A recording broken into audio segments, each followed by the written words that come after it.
The first generation AirPods, which launched way back in 2016, became a sleeper hit. I think even Apple couldn't predict that kind of phenomenal success for a first generation product. In fact, famous Apple analyst Ming-Chi Kuo suggests that Apple could actually sell as many as 80 million AirPods by the end of 2020, which means that the revenue of this AirPods business could be as close as the iPads. That's just phenomenal for an audio product, come to think of it.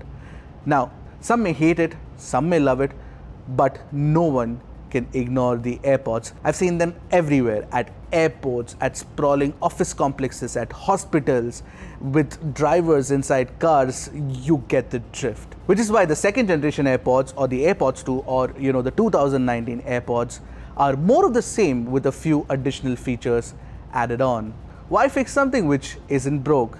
Well, I'm Ashar from Mr. Phone, and let's get down to my review of the newly launched AirPods 2.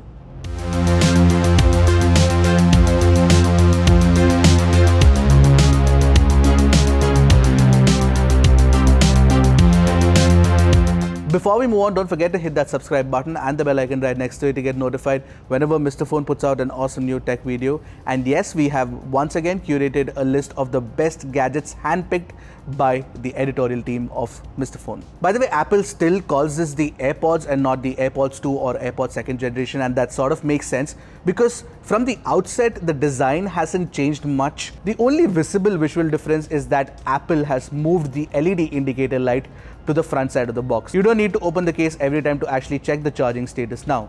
There are only two states, green is fully charged and orange is charging. And that is the only way you can identify a second generation AirPods from the first generation one. Basically, this is the same dental floss design with the metal hinge, but this white color variant gets dirty very easily, which is probably the only reason why I wanted a new color for the AirPods 2. Something in black would have been incredible. One thing that never gets old is opening and closing the lid. It has a very satisfying click and it is such an addictive process. I haven't really experienced this level of convenience and ease of use in other truly wireless products. By the way, the pods themselves looks the same as the previous generation AirPods, and honestly, I'm not offended by the way it looks anymore. That said, they're still flashy and quite a fashion statement too. Coming to the fit, nothing has changed.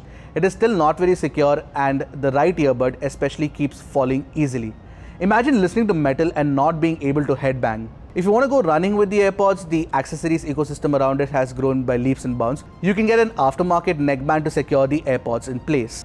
The most important new addition is the new H1 chip. There are 4 major improvements over the older generation W1 chip. Firstly, it makes switching between Apple devices connected to your AirPods twice as fast now. And secondly, the audio latency during gaming has been further reduced by up to 30%, and I could actually experience that during my testing. Third point I want to make is that the new H1 chip allows for the AirPods to listen to you at all times for the Hey Siri prompt for voice commands. It worked pretty well and responded to my callouts every single time without any hiccups. Hey Siri, what's the weather like right now?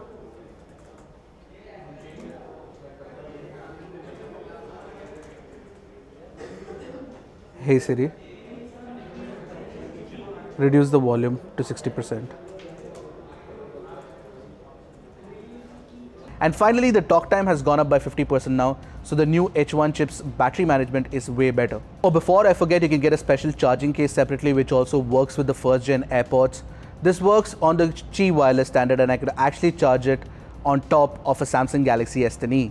I really hope that Apple adds the reverse wireless charging feature that we've seen on phones like the Huawei Mate 20 Pro and the Samsung Galaxy S10 Plus to the iPhones this year, and I think that could help soften the blow of Apple actually cancelling the AirPower mat. Interestingly, when Apple launched the iPhone X and showcased the AirPower back in 2017, it had actually showcased the wireless charging case as well and how that will function. And apart from this, the box that the AirPods 2 comes in, it actually mentions that this can be wirelessly charged with the AirPower mat. So that's a bit of a pity.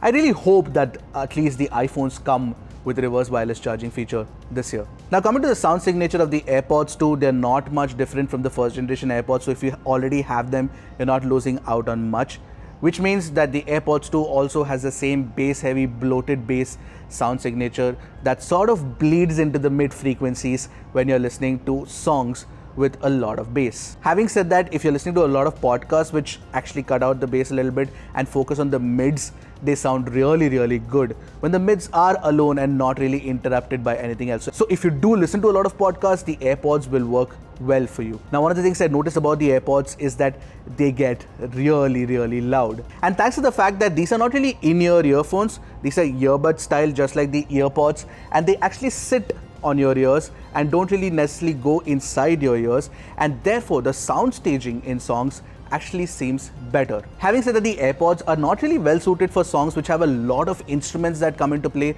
Like for example, in the penultimate section of Do I Wanna Know by the Arctic Monkeys, you can hear a lot of instruments that play together, and that sort of sounds muddied because the instrument separation or the imaging is not really that great. However, if you listen to a lot of acoustic songs and a lot of modern pop or modern EDM, then the AirPods 2 should work just fine. Now, the other problem with the AirPods 2 is that the noise isolation is not as good as the other in-ear truly wireless earbuds that I've tested in the recent past. But the one area where the AirPods 2 are the undisputed champion is actually in call quality.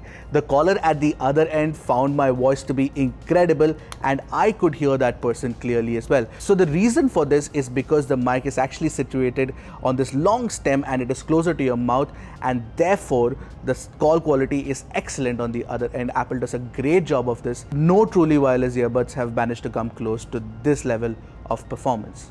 So coming to my conclusion, in India the AirPods 2 are available for a price of Rs 14,990 for the variant without the charging case, and they're available for 18,990 for the variant with the charging case, which is this one. Now, if you do own a pair of the first generation AirPods, then you can just pick up the wireless charging case and that should be it for it. If you don't care much about the new upgrade to the chip, then it doesn't make much of a difference because the sound quality is mostly the same. They are tangible benefits, of course, but not so much that it warrants a new purchase altogether. Having said that, if you do own an iPhone or the other ecosystem of Apple products like the iPad or the MacBook, then you definitely must buy the AirPods 2 because they will become an extension of you. For sure. In fact, I have a colleague in our office who is a hardcore audiophile, and he uses the Shure SE846 as his daily driver IEM, and he recently switched to the first generation AirPods, and he constantly keeps listening to them because of the convenience factor that the AirPods actually provides. That is something that is unmatched and unparalleled even today in other truly wireless earbuds. Now, if you're looking for options and if you're an Android user, I think the Samsung Galaxy Buds are really great, and so the Jabra Elite Active 65T. And if you're an Android user and if you're looking at the AirPods 2 as an option, they should serve you well because you get rock solid connection and the sound quality is great too, especially in calls. Now, the only thing that you won't get is the cool integration that is possible with the iPhone, like for example, the play pause music when you take it out of your ears, and the always on Siri, stuff like that, which will work only with the iPhone because it has the new H1 chip. That won't work with the Android ecosystem, which is why you would probably be better off buying something else. All in all, I think that the AirPods are a consumer first approach from Apple, and that's not something that I can say confidently about other Apple products. And that, my friends, is definitely high praise for the AirPods. So that was my review of the AirPods 2. What do you guys think of it? Do let us know in the comment section below. Until next time, this is Aishar from Mr. Phone signing off. Goodbye and Godspeed, my friends.